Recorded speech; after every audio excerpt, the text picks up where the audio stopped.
Well, first of all, anytime you get a bunch of young sponges together in a room, it's always fun to see where they are and obviously see where they want to go. And it was nice to see them kind of come out of their shell and just participate and want to find answers for the things that are important in their lives and to find out what their goals are. So it was nice to see the change from the first day when I was there till the end, where you see them develop and you see their eyes kind of become inspired and gleam with inspiration. What's nice about it is that there's interaction. It's not just watching a YouTube video or watching the television or reading from a magazine or from a book. There's interaction. So between the speakers, and you had a great line of speakers there.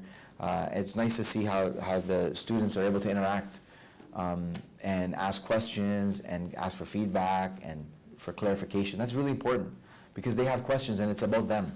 It's not about us, the speakers, just trying to deliver a message. It's for us to try to get some feedback as to how the message is being received by the students.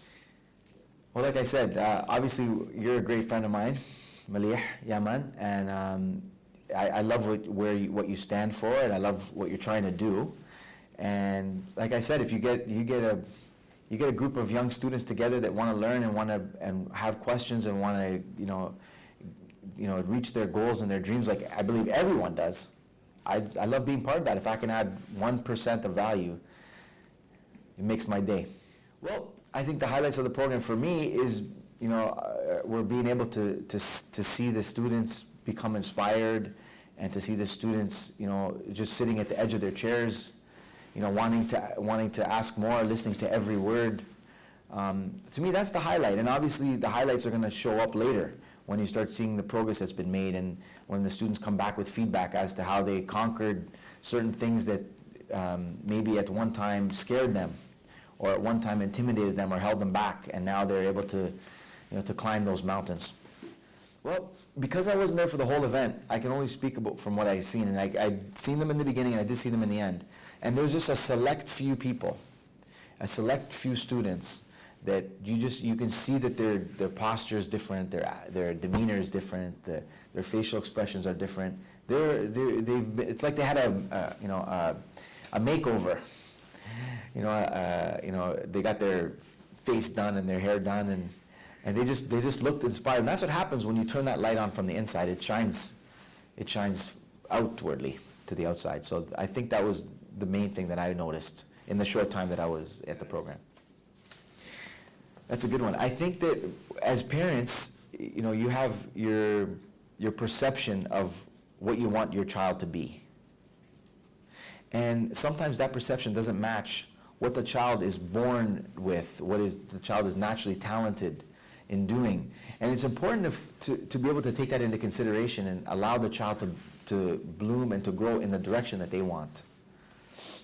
I think that's the number one thing, and to help parents with that, and to help children, know that their parents only want the best for them, even though their direction is right for the student.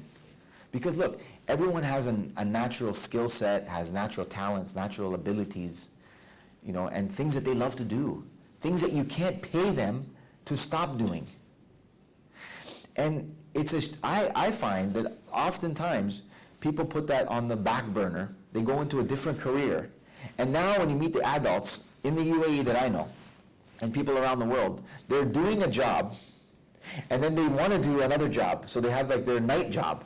That night job is probably what they loved doing when they were a kid, that they just put aside and gave priority to what other people wanted them to do. And I think that in terms of what you're likely to be successful at, it's going to be the things that you love to do.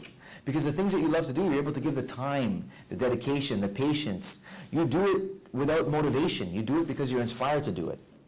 Versus doing something that someone else wants you to do, you may be good at it, and you may become successful at it. But the question is, would Michael Jordan have been a great hockey player? Maybe. Because he's got a good skill set. He's a good student. He can do a lot of great things. But I think his legacy was basketball. And I think it'd be a shame for someone to go into something that's not what they love to do and then learn to love it. It's harder to learn to love it than to do what you love from the beginning. Look, I think schools have a challenge. I think schools are doing a great job in terms of giving us foundational kind of principles and laying down a good framework of principles of understanding that we need to function in a society, in a community, and globally. But every student is a little bit unique, and it's hard to have kind of a cookie cutter approach or to have blanket, kind of educational systems and inspire everybody. Not everyone's inspired by school, but you need it. You need to go to university. You need university to, to maybe land a job or to learn the skills you need to become an entrepreneur. Possibly. Some people don't, but the majority do. And I think to supplement school with these kinds of things, where you help students find out what they love to do, find out where their weaknesses are, find out how to change their attitude to conquer certain courses in school, you end up creating better students and ultimately better entrepreneurs, better intrapreneurs, and just more inspired people. Well, that's the idea.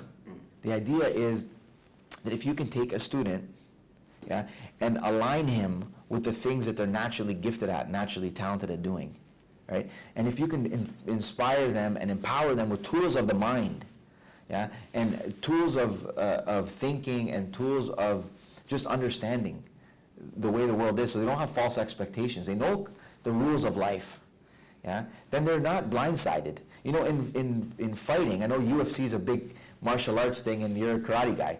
A punch always hurts when you don't expect it. When you're blindsided by something, that's the one that will knock you out. But there's something amazing about preparedness. When you're prepared for a shot, it doesn't usually knock you out. When you can see it coming, it doesn't usually knock you out. And so I think that's what this program does for society, is it takes students and helps them dissolve their blind spots. It expands their awareness, and it empowers them with ways of thinking so that they can conquer whatever they want to conquer and do what they would love to do. And imagine the people that you interacted with were doing what they love to do. Imagine the camera woman right now that's filming this, right this second, wanted to be driving a bus. Imagine the guy driving the bus wanting to be an accountant, thinking numbers while he's driving. I don't know how safe that is. So it'd be nice for people to align with what they love to do, because they're naturally going to be better at it than those who learn to love what they do.